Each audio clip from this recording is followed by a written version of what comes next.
Hello everyone, and welcome back to our channel. Today we're diving into one of the most dramatic political shake-ups of the week, a story involving secret meetings, alleged betrayal, and the ever-controversial Jacob Zuma. This is the scandal that has shaken Floyd Shivambu's Mayibuye Movement, as his deputy, Nolubabalo Mcinga, has just been kicked out of leadership amid serious allegations of political disloyalty. Let's start from the top. Nolubabalo Mcinga, once seen as a loyal ally to Shivambu and one of the key figures helping shape Mayibuye's identity, has been shown the door after being accused of holding unauthorized meetings with Jacob Zuma. Now, these weren't casual encounters or friendly political chats. Reports claim Mcinga met with Zuma to discuss possible multibillion-rand business deals and political alignments, all without the knowledge or consent of Mayibuye's leadership. If that sounds like a scene from a political thriller, it's because it practically is. The allegations suggest that Mcinga was engaging in backdoor politics that could have far-reaching implications for the movement. When word of her secret meetings reached Shivambu's inner circle, the leadership wasted no time. Within days, Mcinga was confronted and stripped of her role. The fallout has been immediate and explosive. Inside Mayibuye, many members feel betrayed, saying Mcinga's actions undermine everything the party stands for.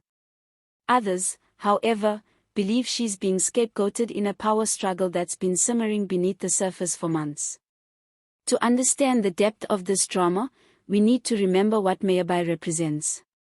Formed as a breakaway from the EFF, it's positioned itself as a bold new alternative, one that claims to balance radical economic transformation with honest, people-centered politics. But that vision is now under strain.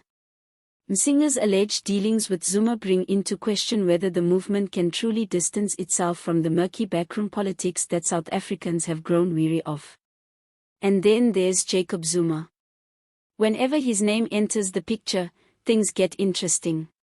Zuma's MK party has been quietly expanding its reach, especially in KwaZulu-Natal and Gauteng, pulling in disillusioned figures from across the political spectrum. His political charm, or influence, depending on how you see it, continues to unsettle the balance of South Africa's opposition politics. It's no secret that Zuma has been trying to form informal alliances with smaller parties and key individuals, hoping to consolidate enough influence to challenge the ANC-DA alliance at the national level. If these allegations about Mcinga's meetings are true, they could form part of that wider strategy, an effort by Zuma to draw Mayibuye into his network, or at the very least, weaken it. According to insiders, the meetings between Mcinga and Zuma were not just about politics, but potential business ventures tied to large-scale development projects. The mention of the multi-billion-dollar deals has caused speculation about who might be behind them, and whether any international or private funders were involved. While nothing has been proven, the very suggestion of high-stakes financial discussions has done enough damage to Mcinga's reputation. Her silence hasn't helped either.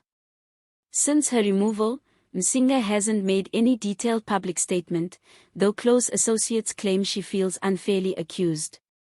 They argue that her interactions with Zuma were harmless and part of her effort to build broader political relationships.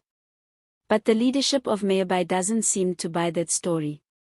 To them, unauthorized contact with a rival political figure, especially one as strategic as Zuma, represents a breach of trust that can't be ignored. Within the movement, this scandal has already sparked tension. Some senior members are demanding a full internal investigation, while others want Shivambu to rebuild quickly and move on. The party's base, especially younger supporters, are expressing frustration online, worried that this infighting could slow down the movement's growth. The timing couldn't be worse. Mayibuye was preparing to roll out its new economic policy framework focusing on land redistribution and job creation.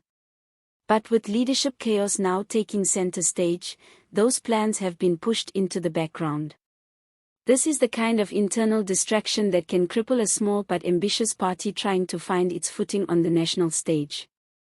Meanwhile, political observers say this scandal exposes the difficult balancing act of new parties in South Africa. They must establish their independence while navigating the influence of bigger political players like Zuma. For Shivambu, this may be a defining moment, a chance to show whether he can maintain discipline and integrity in a movement still finding its identity.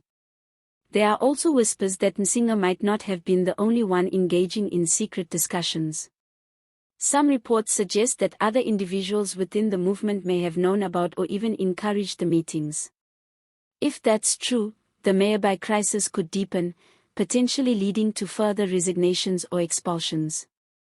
This saga isn't just about one deputy's downfall, it's about the deeper challenges of loyalty, power, and political influence in South Africa's current landscape.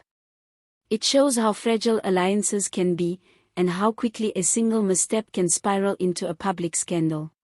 For a country already skeptical of politicians and their promises, this kind of controversy only fuels more cynicism.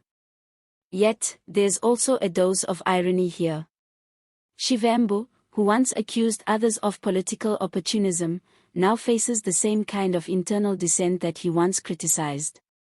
Politics, as always, has a way of turning the mirror back on its players. Still, Mayibuye's future depends on how swiftly it recovers from this storm. Will Shivambu double down on loyalty and rebuild the party's credibility? Or will this be the beginning of Mayibuye's decline before it even has a chance to grow? What do you think? Was Nolubabalo Mcinga unfairly punished, or did Shivambu act wisely to protect his movement from infiltration? Do you believe Zuma is once again playing the long game, quietly shaping alliances behind the scenes? Drop your thoughts in the comments below.